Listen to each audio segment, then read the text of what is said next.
There is a harmony that exists between an artist and his craft, a bond that allows the creator to put something of himself into each of his or her creations. In the wilds of Putnam County can be found the proof of this statement in the pottery and other media of Richard and Marj Peeler. The fact that Richard and Marj are potters is not unique. That they also train fish to jump through hoops is unusual, and that most of their customers seek them out rather than they taking their works to them is noteworthy. But the real story of Marj and Richard Peeler is that they have chosen their own way of life, free of the clutter that most of us go through each day, and that they have pursued this life for over 40 years. It's worked for us. I don't know why it's worked for us, but it has. Richard and I, neither one like the big city. We like the country. We have very nice people that come out here. They come out, they bring their kids are well behaved. They bring their guests from all over the world, and so we meet all kinds of interesting people. The world comes out here and we meet them.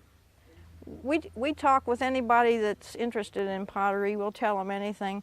Other potters, we have no secrets, because you can either make a technique work or not.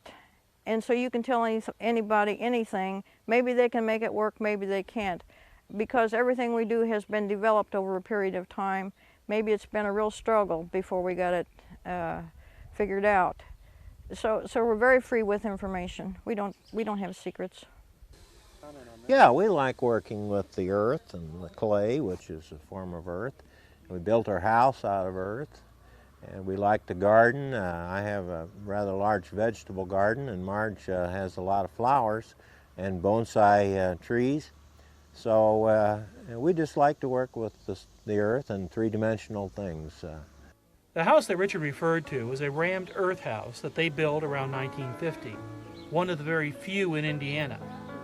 It has walls 18 inches thick, formed out of pneumatically pressed dirt. As Richard says, it's more of a sculpture than a house. From a nearby studio that, too, looks like it's been grown organically in its surrounding, Marj and Richard pursue their crafts, creating objects of beauty and function. See, a sculptor is interested in form and what light does to the form, to it or for it. And I think the form is important to us.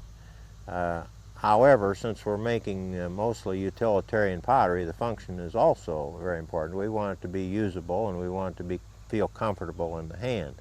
But if you forget about the fact that it's a picture, we'll say, utilitarian object, how is it as a form? How is it as a sculptural form? We look at that aspect. I do small pieces because I haven't got the strength to do large pieces. Richard throws the larger pieces. We do separate work and we work together. Not many artists can work together on the same piece, but we do. So part of the forms I do completely, part Richard does completely, part we join forces on it. These forces could be said to be the forces of nature, or at least of the creative spirit. Richard and Marj are in their 60s now.